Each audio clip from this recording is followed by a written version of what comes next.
All right, hello.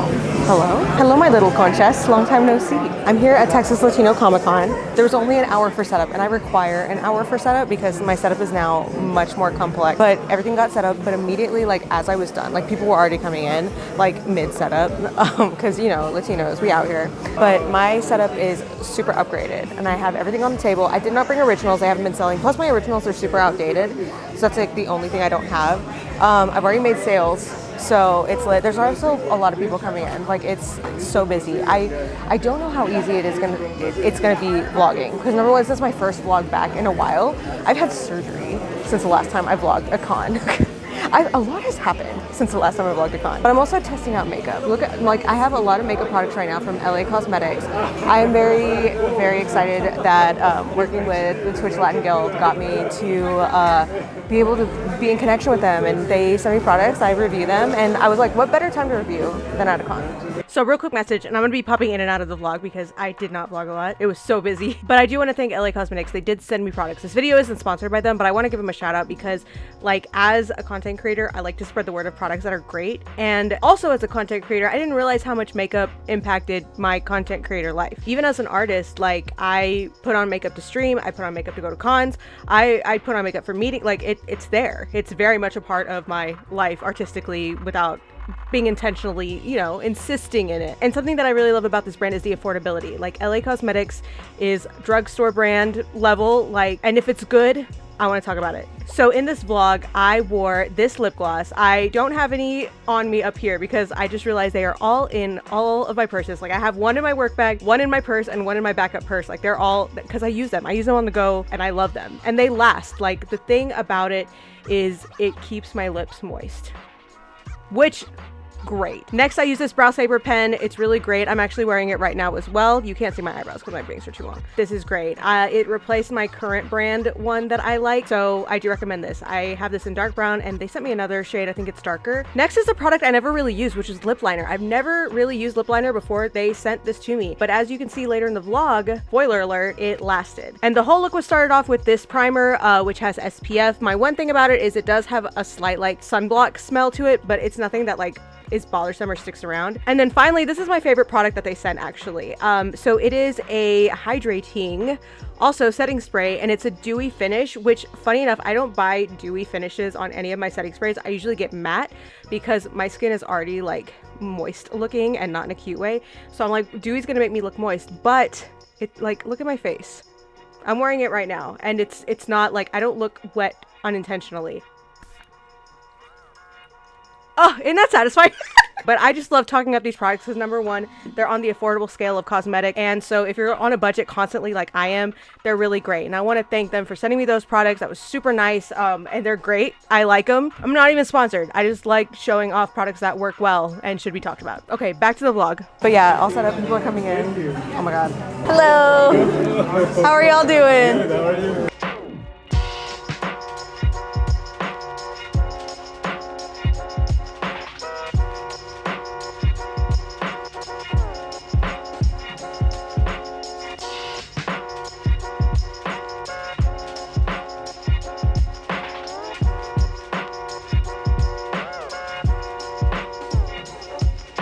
Hi, new angle. So this is the first Texas Latino Comic Con I've been able to vlog in, like, years. Because for those who don't know, I'm one of the founders of, like, the original convention. But this is my first year that I am not even part of the committee. That, like, I backed out last year because I knew I was going to be super busy.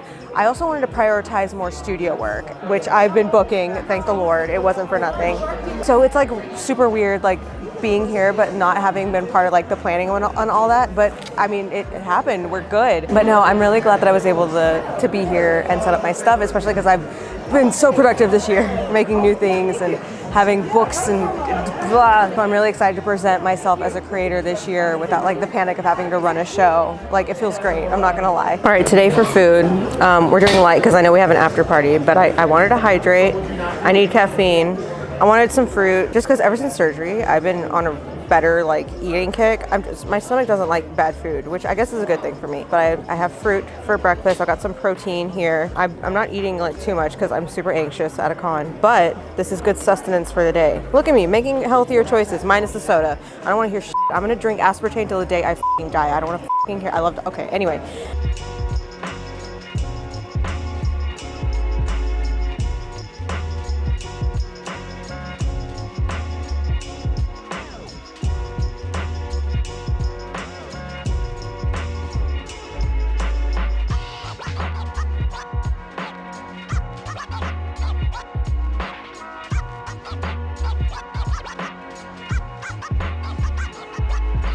All right, so I ended up getting some baked goods from Las Almas Bakery. She's over there. She's super cute, super adorable. But she makes desserts that are vegan friendly, which also means they use better ingredients for me as a type 1 diabetic. But look how cute. Very demure, very adorable. I found her on Instagram because she makes like custom conchas and stuff. So I'm definitely gonna be like hitting her up for some custom baked goods. I'm so ready to like get into this. Look at that. Okay, I'm gonna do a brownie taste test. Oh, it smells good. There's something about like desserts that are made with better ingredients that just smell better. They don't smell as like oily and sugary, you know? Bro, that was instant. Oh my god. Hold on. I need a moment. Oh my god. This is so good. I don't know how to describe. Like, it's fudgy without being obnoxious about it. And it's just so good. Like, look at those thick ass chips on top. It's so good. There's like a hint of like coffee or like a mocha kind of thing. It's so good. One more bite, one more bite. Performer my favorite.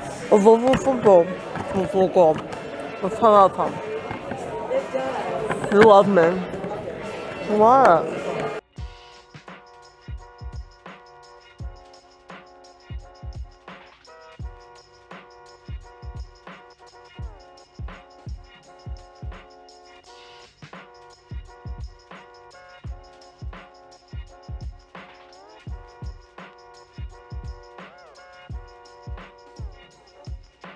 It is 2:13. It's about midway through the show, I think. A lot of scoping, a lot of people walking around looking. I imagine after my panel, and then after the last lucha match, things will like ramp up a little bit, I hope. Traffic is not as great as last year's. Again, I'm not part of the show planning this year, so I didn't know how publicity was handled and all that, but the crowd's a little less than last year. But thankfully, like, the people that are here are like interacting, making sales, really friendly, great crowds who have been so supportive. Sticker bundles, again, are my top seller right now. Sticker bundles and lots of interest in Princesa Taco, which makes me happy. I'm a little tired. I didn't rest well because I was so anxious. It was my first con post-surgery, and since honestly like March, it's been a while. I haven't been behind the table a lot. I think I'm gonna snack in a little bit. I'm feeling snacky. I want to snack. I want to continue my charcuterie, and then hopefully let the momentum pick up. It's getting a little quiet, so I think this is like prime snacking time.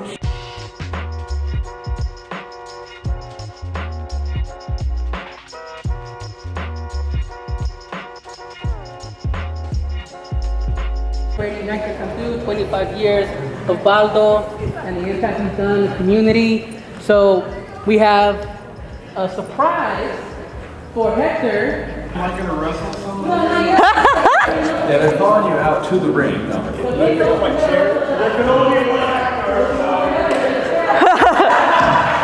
On behalf here at Texas Latino Comic Con, we have a special commission Baldo cake. Yay!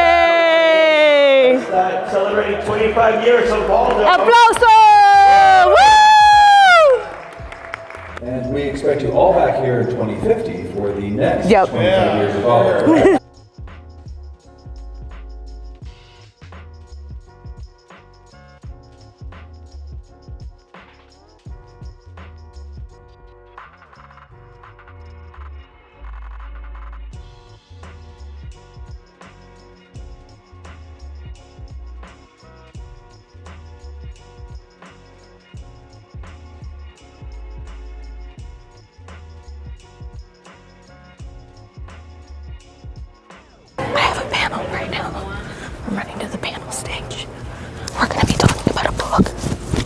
So once again, my name is Kevin Garcia. I'm a comic book historian. I'm here hosting, impromptu, the From Cocinas to Lucha Libre, Ringside. It's a brand new book coming from Professor Latinx and team.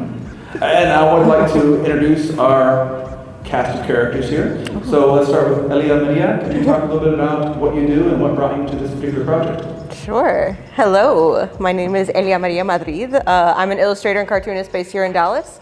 And I was approached by Dr. Aldama for this project. And he was like, do you want to make a comic? And I was like, sure, I love making comics. So I do. I have a featured comic in here on the food side of the book.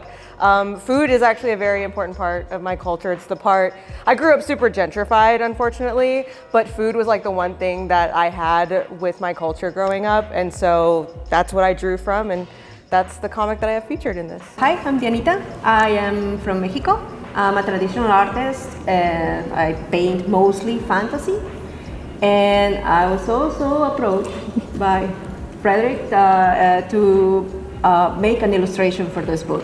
And I'm from southern Mexico, so for me it was empanadas and picadas and all that. So I wanted to bring that up, my illustration. David Bowles, could you tell us a little bit about what your background is and what brought you to this book? Yeah, sure. I'm a writer and illustrator. No, I wish I were an illustrator. You're a writer who works with illustrators. I'm a writer who works with a lot of illustrators. I love putting out illustrated work. And one of my many projects is a graphic novel series with my daughter Charlene called Tales of the Feathered Serpent.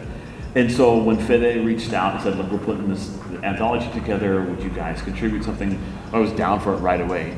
And Charlene was as well. And there were, when we get to our particular story, I'll talk about it, but just the idea of being able to explore these like little recondite parts of our cultural heritage that bring us together, as you so beautifully said, despite whatever the particularities of our raising might be, right? And whether we were raised bilingual or whether we were raised in Mexico or in Texas or whatever, there are things that bring us together, and entertainment and food. So it's like a really brilliant way to explore that intersection. So I was down for it. Dr. Aldama always comes up with really, really amazing ideas for anthologies. And the minute he hits you up, you're like, oh, snap, yeah, what? I'll pay to be in your anthology. And on that note, back to Dr. Frederick Luis Aldama. Real quick, a reminder of your background and then what made you want to do this project. Born in Mexico City, brought back across the border by my mom when I was about 5-6 years old. LA, Boyle Heights, then northern Central Valley, California, and like many of my generation, was told not to speak that dirty Mexican by school teachers. Didn't understand even what that meant, but I knew it was bad and wrong. And then my mom putting herself through a bilingual education program at Sacramento State, teacher, kind of role model, superwoman warrior, raising kids on a single paycheck, and always there to cook us food, always there to take us to the pulga. I'm getting my lucha libre masks, and wearing them, running around the house with my Superman cape, but my always Blue Demon, Santo, whatever. And there's a moment when we are distilled down to, at the very best, if it's not Taco Bell, to a recipe or a kind of a high-end gourmet food these days, the food to table that's being ridiculously expensive. None of us can afford to eat. And I thought, let's invite all of these incredible creatives that work within the space of the visual and the verbal, the word and the drawn, to share their stories, Dominican, ancestral, Mexican, Central American, Puerto Rican, to really enrich understanding of the complexities of not just our own personal experiences, but of Latinidad, of being Latino in this country, and celebrating it, but also not being scared to share the dirty laundry. That we have stuff in our communities and our families. With food comes food shaming, and with that comes body shaming. Yeah. and there are all sorts of things. And I think that the volume came together beautifully because it celebrates and shouts from the rooftops to joy, but it also isn't afraid to also talk about those other things that are sometimes hard to talk about and other people need to see. Okay, I didn't get to film a fit check before the show. So here's my fit check. I made this entire costume. Well, not made. I got the skirt made. I'm wearing my boots. And then I made the crown. I got the shirt. It just happened to work. But this is my little Wonder Woman fit. I always forget to do my fits at cons when it matters. So this is my fit. Enjoy. Ta-da.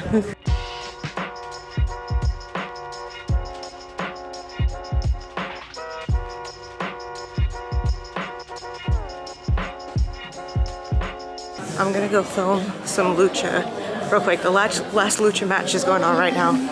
So let's go watch it. Señoras y señores, así llega la espectacularidad de Askiri, acompañado de su seguridad del Centro Cultural de Dallas.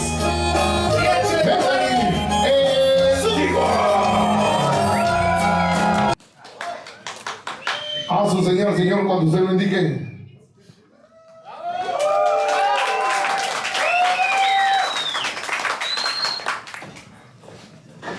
Ahora sí.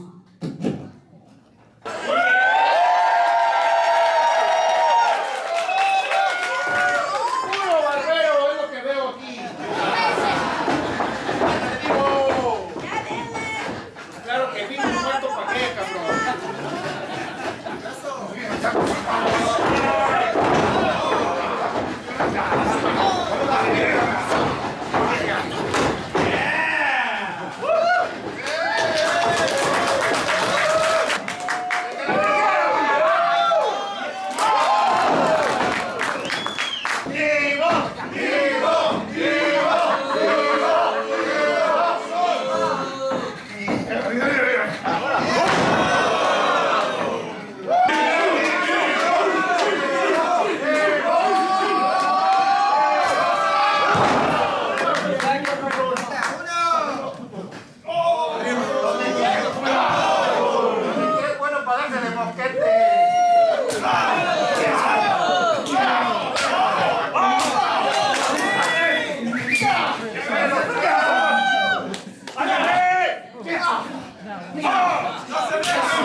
La victoria se la lleva Aski, el nuevo campeón.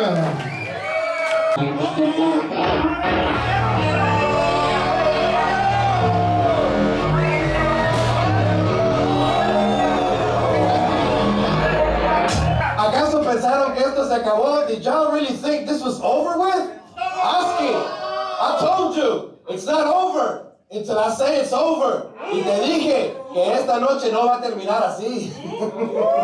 In Texas Latino Comic Con. Who does? You do. Who does? That's right. That's right. Referee Scott, sir, come down, please. That's right. Thank you for your service. Thank you for your service. Appreciate you, but you're not needed anymore, brother. Oh, you're so nice. Well, I got a hat. There we go. Off you go. All right, although Mr. Money, just as today's.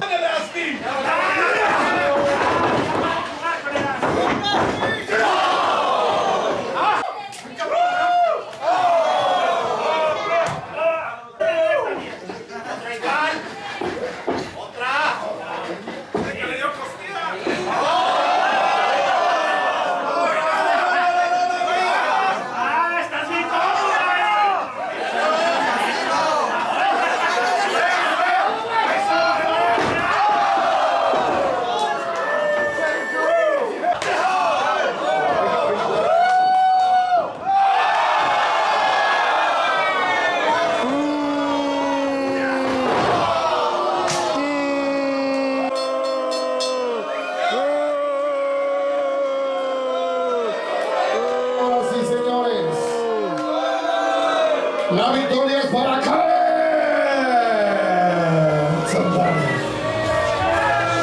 Así derrota a Aski. Y mi patrón dando dinero. Thank you so much.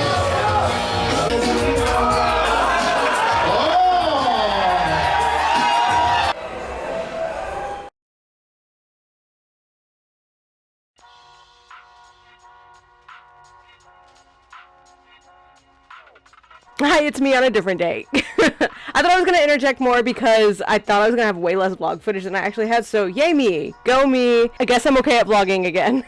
But yeah, Texas Latino Comic Con came and went with a lucha match ending and a very dramatic ending for next year, but overall the show went pretty decent. Attendance wasn't as great as last year, I will give it that. However, here are a few things that went down. Number one, I don't know what marketing went down with the committee. I didn't see really anything outside of social media, like my Instagram, really. I'm not on Facebook, so I don't get to see that. I don't know what's being advertised like outside of that. I know we've had like better coverage in years prior, but you know, things happen, or maybe it just wasn't fully covered. We're relying on like past year word of mouth, whatever. But also another thing that I do want to address is the fact that there are ICE raids happening right now. And yeah, this might get political for a second because unfortunately our existence is political right now, but there are ICE raids happening in our community, in the Latinx community, and basically any community that isn't white. And so when you have a convention like Texas Latino Comic Con in the middle of Dallas, which is in Texas, which is a state right now that is really not doing so great, it's really hard to feel safe